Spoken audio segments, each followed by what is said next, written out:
Hello बच्चों, स्वागत है आप सभी का। बच्चों, आज के इस वीडियो के अंदर हम बात करेंगे क्लास 10th के मैथमेटिक्स के चैप्टर नंबर 2 के बारे में। सबसे पहले हम बात करेंगे पूरे कंप्लीट कॉन्सेप्ट के बारे में, फिर हम एनसीईआरटी के क्वेश्चंस को सॉल्व करेंगे। तो बच्चों देखिए, हेडिंग डालते हैं चैप्टर नंबर 2, जिसका नाम है आपका पॉलिनोमियल। पॉलिनोमियल को समझने से पहले हमें कुछ टर्म्स के बारे में जानना पड़ेगा, जैसे कि वेरिएबल, कांस्टेंट, मोनोमियल, बाइनोमियल। हम पूरा बेसिक से स्टार्ट करते हैं एक बार। देखिए, पहले बात करते हैं वेरिएबल की। अगर वेरिएबल की बात करें तो वेरिएबल का मतलब ये है जिसको अपन डिफाइन नहीं कर सकते। और डिफाइन का मतलब ये है कि जिसकी वैल्यू एक फिक्स वैल्यू नहीं हो सकती, वो अलग अलग कंडीशन के अकॉर्डिंग उसकी वैल्यू चेंज होती जाएगी।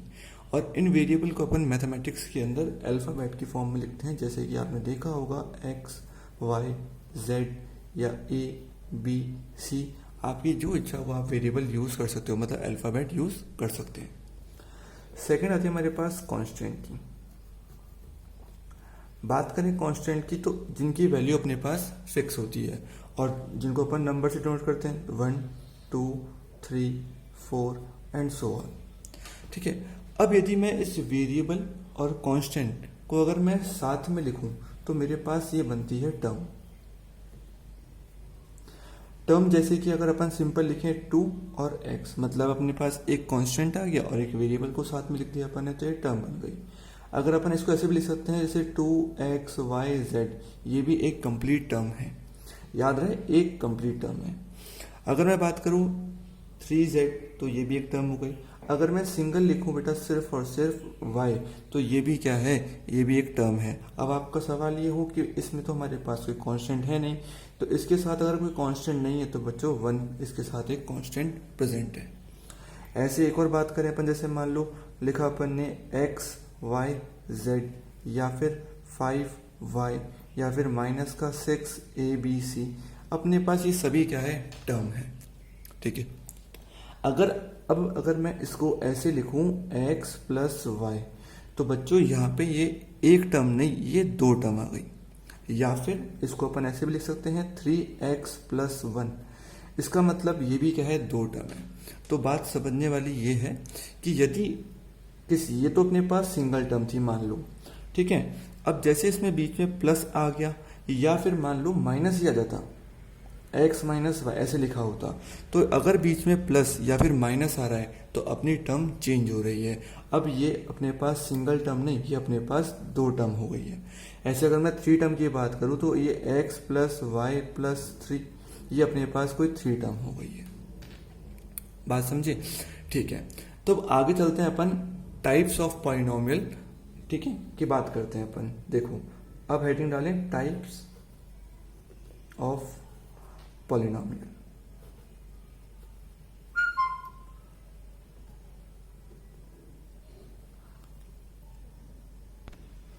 तो अपन बात करते हैं टाइप्स ऑफ पॉलिनोमियल, वो भी on the basis of term.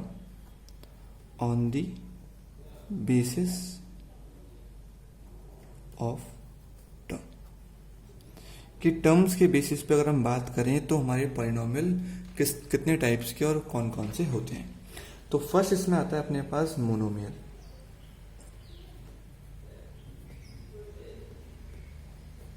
देखें, मोनोमियल का मतलब होता है जिसमें सिर्फ एक ही टर्म प्रेजेंट हो, ओनली सिंगल टर्म या फिर 1 टर्म। एग्जाम्पल से समझे, जैसे कि एग्जाम्पल अपन ने लिखा जैसे कि सिंगल 2x, ये एक टर्म हो गई।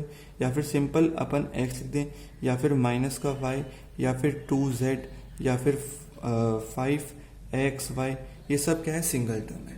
तो इन्हें अपन क्या बोलेंगे, मोनोमियल कहेंगे। सेकंड इसमें आता है अपने पास बाइनोमियल।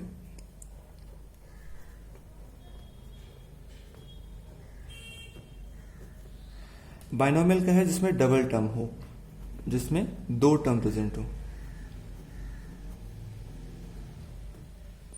डबल टर्म से अगर अपन समझें एग्जाम्पल से, जैसे कि x plus Y, simple 2x plus 1, या फिर a प्लस बी, ऐसे जिनमें आपके पास प्लस, चलो एक नेगेटिव ले लेते हैं, जैसे कि x माइनस अपन 2 लिख लेते हैं, या फिर अपन x, या फिर चलो वेरिएबल चेंज करके a प्लस 2 का।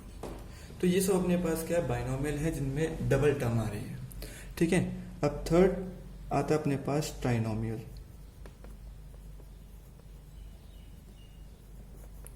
ट्राइनोमियल का मतलब होता है जिसमें 3 टर्म्स हो या ट्रिपल टर्म हो। ट्रिपल टर्म वालों को अपन क्या बोलेंगे, ट्राइनोमियल कहेंगे, ठीक है। एग्जाम्पल अगर समझे इसका, जैसे कि x प्लस वाई और प्लस z, या फिर 2x प्लस 3 और प्लस में y, जिसमें 3 टर्म हो, और यहाँ पे प्लस की जगह माइनस का नेगेटिव साइन भी आ सकता है, ऐसी बात नहीं है। और फोर्थ अपने पास आता है पॉलिनोमियल।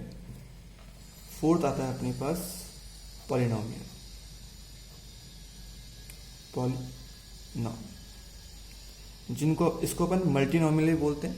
अब जैसे अपन ने बात कही, मोनोमियल का मतलब सिंगल टर्म, बाइनोमियल का डबल टर्म, ट्राइनोमियल का ट्रिपल टर्म, और पॉलिनोमियल जिसमें 3 से ज्यादा टर्म हो, इसको अपन लिख सकते हैं मोर देन 3 टर्म्स।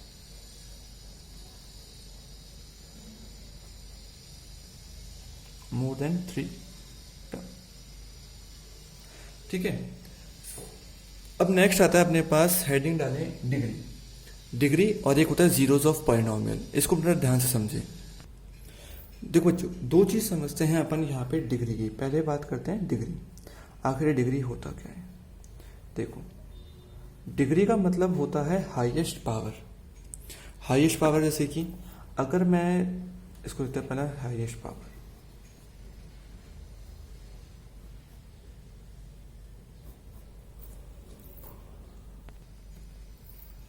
तो डिग्री का मतलब होता है highest power.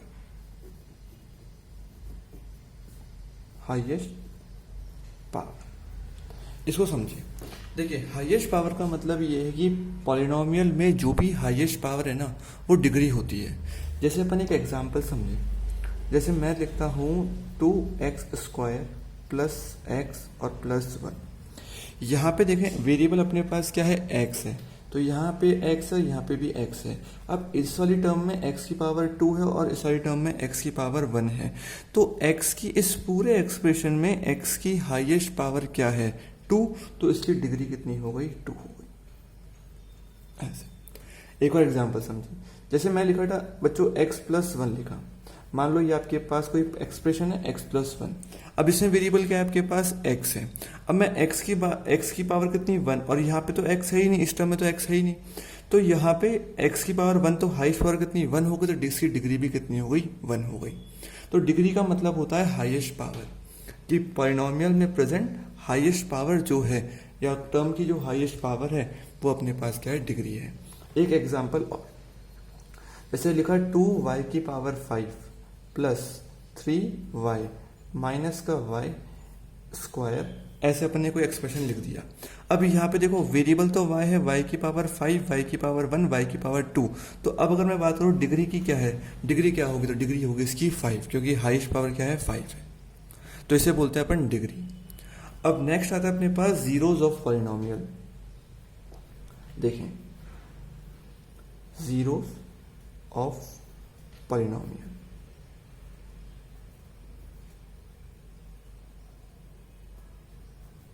Zeros of polynomial क्या चीज होती है?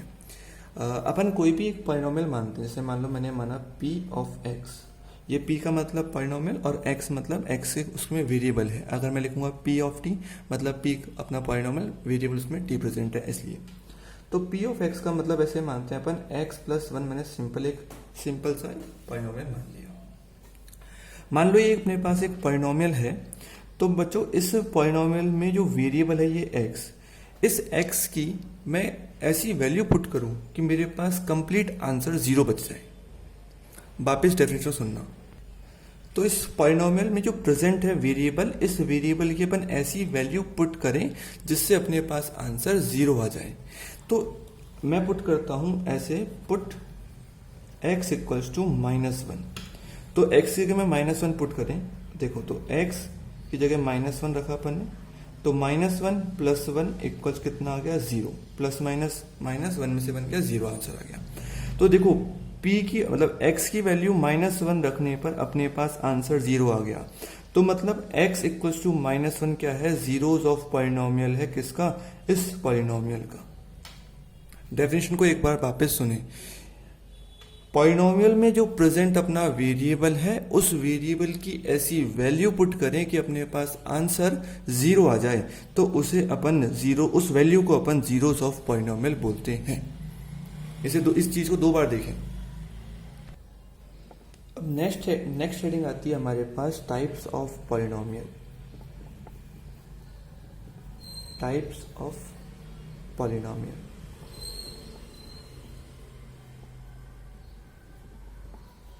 देखिए, अभी हमने टाइप्स ऑफ पॉलिनोमियल पढ़ा था on the basis of term.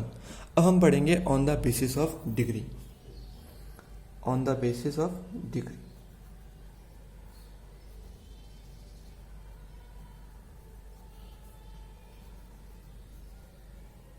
कि डिग्री के बेसिस पर जो पॉलिनोमियल है वो कितने टाइप के हैं। इसमें फर्स्ट आता है अपने पास लीनियर। लीनियर जिसमें इसका मतलब ये है जिसकी डिग्री अपने पास कितनी होगी, सिर्फ 1। जिसकी डिग्री अगर 1 है तो उसे अपन बोलेंगे लीनियर पॉलिनोमियल। इसका अगर जनरल फॉर्म की बात करें तो जनरल फॉर्म इसकी होती है अपने पास ax + b। यहाँ पे x अपना कोई वेरिएबल मान लेंगे और a और b अपने पास कोई कांस्टेंट और कोफिशिएंट्स हैं। ठीक है, एक एग्जांपल लिख देते हैं, जैसे कि अपन लिखते हैं 2y + 1।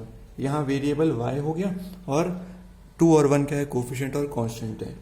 ऐसे ही एक और एग्जांपल जैसे कि 3z + 2। तो ये लीनियर है, इसमें डिग्री 1 है।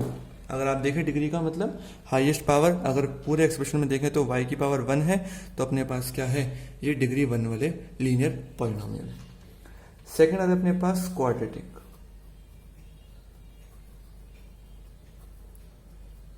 क्वाड्रेटिक पॉलिनोमियल जिसकी डिग्री कितनी होगी, अपने पास 2 होगी। जिसकी डिग्री 2। एग्जाम्पल के तौर पे पहले से जनरल फॉर्म बात करते हैं। इसकी जनरल फॉर्म होती है ax² + bx और +c = 0। ठीक है, इसकी जनरल फॉर्म अपने पास ax² + bx + c = 0। एग्जाम्पल अगर अपन देखें तो इसका मतलब 2x² + 5x और +3 = 0। तो यहाँ पे देखो x की हाईएस्ट पावर क्या है, 2, इसकी डिग्री 2 हो गई, तो एक क्वाड्रेटिक पॉलिनोमियल हो गया। तीसरा आता है अपने पास क्यूबिक पॉलिनोमियल। क्यूबिक पॉलिनोमियल जिसकी डिग्री कितनी होगी, 3, डिग्री 3। ठीक है, x की जनरल फॉर्म बात करें तो ax³ + bx² + cx + d = 0। अगर आप देखें तो x की हाईएस्ट पावर कितनी है, अपने पास 3 है, तो इसमें डिग्री कितनी होगी, 3 हो गई। इसका अगर अपन एग्जांपल की बात करें तो जैसे 2x³ + 4x² + c की जगह अपन कोई वैल्यू डाल देते हैं, 2 डाल देते हैं, 2x + 1 = 0। ठीक है, अच्छा जरूरी नहीं है अपने पास हर इक्वेशन इस जनरल एक्सप्रेशन की फॉर्म में लिखे हो, ऐसे भी देखो लिख सकते हैं अपन। अगर मैं सिंपल लिखूं x³ - 1, अब ये भी मेरे पास एक क्यूबिक पॉलिनोमियल है। क्यों? क्योंकि इसमें x वेरिएबल है और वेरिएबल की हाईएस्ट पावर क्या, 3 है, तो ये भी एक क्यूबिक पॉलिनोमियल है। जरूरी आप ये नहीं देखें कि इसमें भी ऐसे लिख सकते हैं अपन कि जनरल फॉर्म में लिखना होना चाहिए, तो ऐसे भी हो सकता है x² + 4, ये भी एक तरह का अपने पास क्वाड्रेटिक है। क्योंकि डिग्री 2 होनी चाहिए तो क्वाड्रेटिक होगा, मतलब डिग्री के अकॉर्डिंग देखे जाए। ठीक है, वेरिएबल की हाईएस्ट पावर होगी तो ही अपन उसे अब उसके अकॉर्डिंग अपने इसको बताएंगे कि ये क्यूबिक है, क्वाड्रेटिक है, लीनियर है। ठीक है, तो ये तो था अपना बेसिक कॉन्सेप्ट। अब क्लास 10th में जो अपने पास चैप्टर 2 में जो अपन को है फॉर्मूले दे रखे हैं और कि अपने क्वाड्रेटिक से जीरोस निकालो फिर उसको वेरीफाई करो, तो उसकी बात करते हैं। देखिए, जैसे कि हम जानते हैं कि किसी भी क्वाड्रेटिक इक्वेशन की जनरल फॉर्म होती है ax² + bx + c = 0। अच्छा, ये बात ध्यान दें कि जिसकी जितनी डिग्री होती है उसमें उतने ही जीरोस अपन को मिलेंगे। यदि किसी की डिग्री 1 है तो जीरोस आपके उसमें सिर्फ सिंगल जीरोस मिलेंगे। ठीक है। अगर मान लो किसी की डिग्री अगर 2 है तो उसके अंदर 2 जीरोस अपन को मिलेंगे। किसी की डिग्री 3 मतलब वो क्यूबिक पॉलिनॉमियल है तो उसके जीरोस 3 मिलेंगे। जीरोस का मतलब अगर वापस बताता हूं कि ऐसी वैल्यू जिसको रखने पे आपके पास आंसर 0 मिलेगा। ठीक है, तो देखो अगर ये अपने पास क्वाड्रेटिक है तो बच्चों इसमें जो जीरोस होंगे वो 2 निकलेंगे क्योंकि इसकी डिग्री 2 है।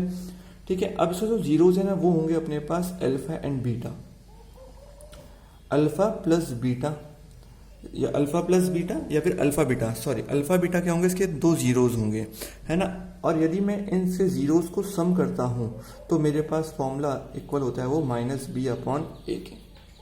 ठीक है, और यदि मैं अल्फा इंटू बीटा करता हूं तो मेरे पास c/a होता है। एक बार इसको वापस समझें, देखें ये जनरल फॉर्म है अपने पास कोई क्वाड्रेटिक इक्वेशन की general form ax² + bx + c। इसमें को अगर मैं सॉल्व करूंगा जैसे मेरे अपन 9th में पढ़कर आए हैं मिडिल टर्म स्प्लिट और यहाँ भी सीखेंगे अपन। ठीक है, तो इसमें जो x के जो जीरोस होंगे और 2 जीरोस होंगे, अगर मैं उन 2 जीरोस को सम करता हूं तो वो इक्वल होगा -b/a के। मतलब b कहां से मिलेगा अपन को, यहां से इक्वेशन में से, और a भी अपन को इक्वेशन में से, तो वो इक्वल होगा -b/a के। और अगर मैं अल्फा इंटू बीटा करता हूं मतलब प्रोडक्ट ऑफ जीरोस करता हूं, जीरोस का मल्टीप्लाई करूंगा तो वो c/a के इक्वल आएगा। ये रिलेशन है अपने पास जीरोस एंड कोफिशिएंट के बीच में। क्वेश्चन कैसे इस चीज को अपन क्वेश्चन में कैसे अप्लाई करेंगे वो अपन एक्सरसाइज में सीखेंगे। ठीक है, इसमें एक फॉर्मूला और है अपने पास। यदि मान लो आपको कोई जीरोस दे रखे हैं जैसे कि सम ऑफ जीरोस और प्रोडक्ट ऑफ जीरोस दे रखा है तो उसको आपको क्वाड्रेटिक फॉर्म उससे आपको क्वाड्रेटिक फॉर्म करनी है। तो उसका जनरल फॉर्मूला भी है जैसे कि x² माइनस का अल्फा प्लस बीटा x और प्लस का अल्फा डॉट बीटा। देखो प्रोडक्ट और सम का मतलब आप जानते हैं, सम का मतलब होता है प्लस और प्रोडक्ट का मतलब होता है मल्टीप्लाई। तो अगर मैं लिख रहा हूं अल्फा प्लस बीटा मतलब सम ऑफ जीरो, इसको अपन ऐसे लिख सकते हैं सम ऑफ जीरोस।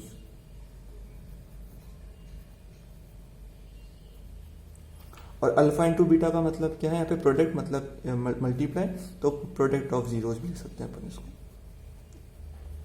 तो कंफ्यूज ना हो। ठीक है, तो ये था आपका पूरा कॉन्सेप्ट। अब नेक्स्ट वीडियो में अपन एक्सरसाइज की बात करेंगे और एनसीईआरटी से सॉल्व करेंगे।